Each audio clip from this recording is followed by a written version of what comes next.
All right, so in Module 8 is going to give an overview of survey methods in social work research.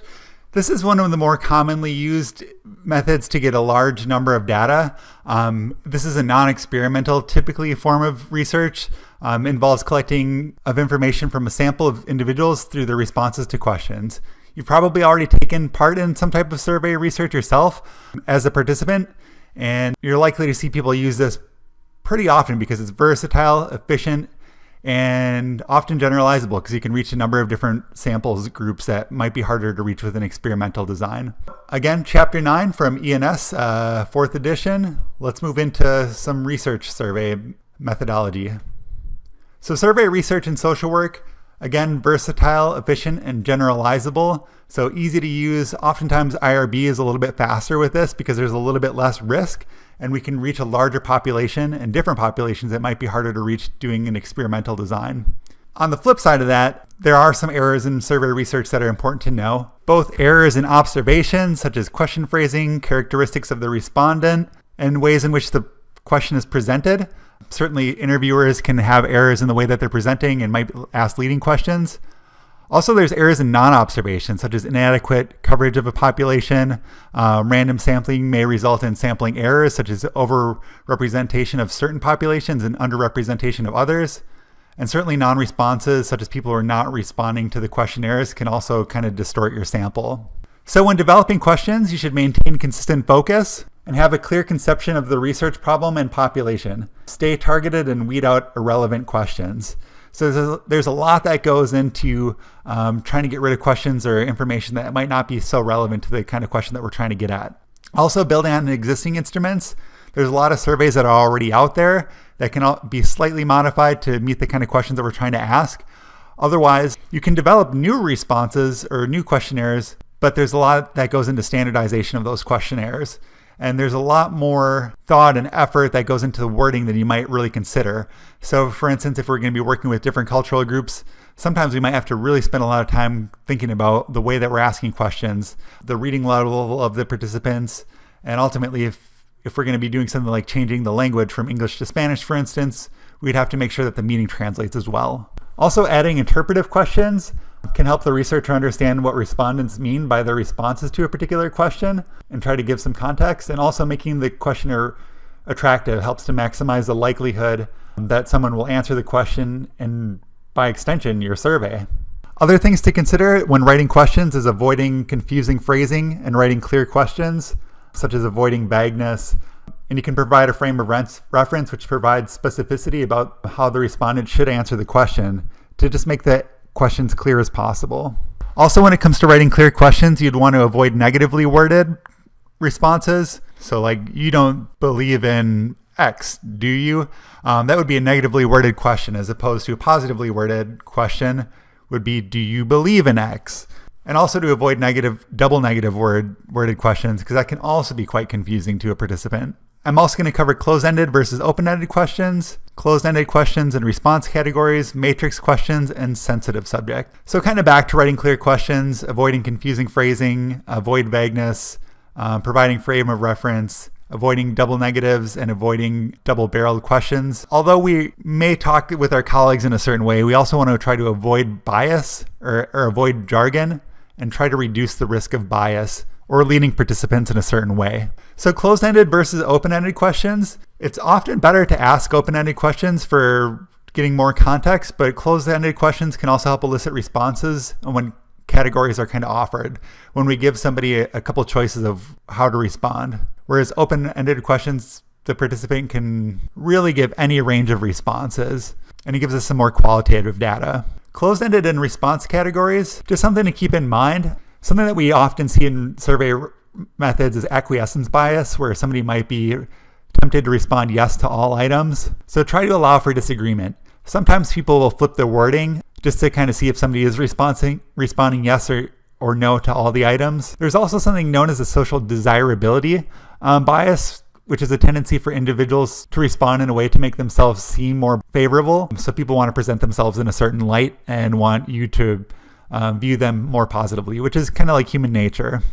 Some other suggestions here is using filter questions helps to ensure questions are asked only of relevant responders. So sometimes questions build upon each other. So if you say, for instance, if we're trying to ask somebody about their trauma history, if you asked if they had ever been exposed to a natural disaster and they said no, then we probably wouldn't want to follow up with questions about, have you ever been exposed to a tornado or a hurricane or whatever it may be. That one filter question helps us to assume the rest of the questions would also be no. And also Likert type questions, we've already talked about this, but this can scale the intensity or less of a dichotomous yes-no, but on a range of how much they agree or disagree with a certain item. You may have also seen matrix questioning, which is a grouping of a series of questions under a common theme. So the following is an example of a matrix questionnaire. You can see how satisfied are you or dissatisfied are you with a sales representative. You've probably already seen this. Sometimes you might even see this on a course evaluation type of question. Some of the cons are that the response set errors where respondents don't read each question and they just kind of blindly respond with a 5 to everything, certainly something that I've seen before. And also people maybe have a good difficulty with answering sensitive topics with a kind of questionnaire like this. So it's important to be kind of sensitive with how you're writing things and writing up the response options and questions. So after you've come up with questions and trying to refine them, you might think about doing cognitive interviews where you ask people to kind of think aloud, like almost like a focus group type of thing, to see how questions are understood across different participants. Also behavior coding, observing several interviews and coding problems that occur with the administration of the survey. So this might be something where people are recording the first administration of the questionnaire and seeing what kind of errors or things might come up as people are asking these types of questions.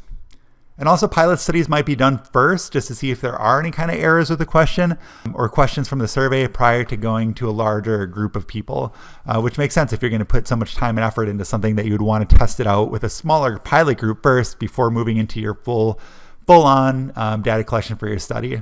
So when thinking about survey design, some characteristics are the administration.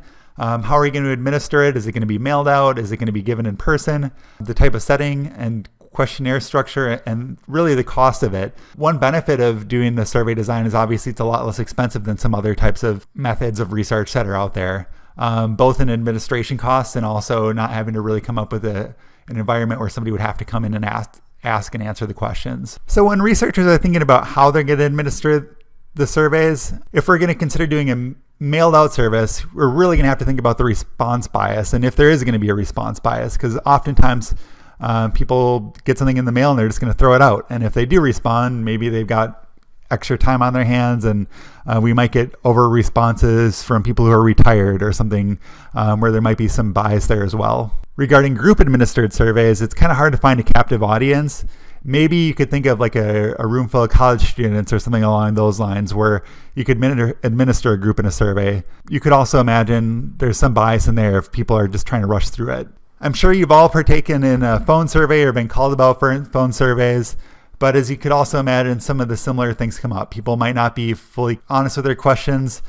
People are more likely to hang up, and if you've got a list of random cold calls to make, oftentimes people find it annoying and like don't want to answer. So there's also those things to keep in mind too. In-person surveys are probably one of the better options to go with, but you can imagine that in an example where somebody was overly friendly and might bias somebody's responses, or vice versa. Certainly if somebody has a secondary gain or if they've got some kind of conflict of interest, they might try to pursue somebody to answer within a certain type of way. And that can really cause some noise and some bias in the data as well. Regarding electronic surveys, it's another thing that we might see more of these days, but some of the questions that researchers might have here is how are we going to store the data, how are we going to ensure HIPAA compliance, and how are we going to ensure that we're keeping the data in a way that it's safe and protected, and also that people aren't biased with their responses. And lastly, there's mixed mode surveys, which are partly in person, partly online, and help researchers to account for specific biases. So survey research within a diverse society, again, translating instruments necessitates 5 types of equivalent. We need to make sure that our content, semantics, technical criteria, and conceptual definitions carry across the different languages used. So we might want to have multiple people look at whether our translation holds true and if there's any kind of errors or maybe semantics that could be impacted by use of different language. Also important to keep in mind interviewer responding characteristics. So the interviewer can affect the respondent differently based on race, gender, ethnicity than that of the respondent. So you could imagine a common scenario, this might be like if we were to ask questions about sexual history, if it's a male interviewing a male or a female interviewing a female, or a female interviewing a male or a male interviewing a female, any one of those combinations can really influence the data and the way that people are responding. So important to keep in mind those characteristics. So some of the implications for evidence-based practice here is that cross-sectional surveys can be used to come to a better understanding of the effect of a program or intervention at a specific moment. And surveys can also be used to provide information about the use or a task of use of a various service. And oftentimes it can get us some feedback about a certain type of intervention or a program that we might not otherwise be able to get so easily.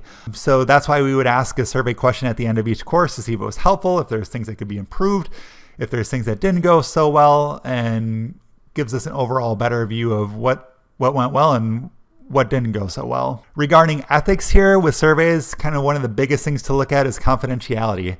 How are we going to maintain, protect, and ensure not the anonymity of the participants who engage in the study? So even though it should be relatively simple to do this within survey data, we need to make sure that people consent to participate in the survey. And also, if there is going to be any kind of identifying information, even if it's not their name, but anything that could reasonably identify that person, we need to make sure that it's stored in a way that's HIPAA compliant, encrypted, and that people who don't need to be getting this information are not getting it.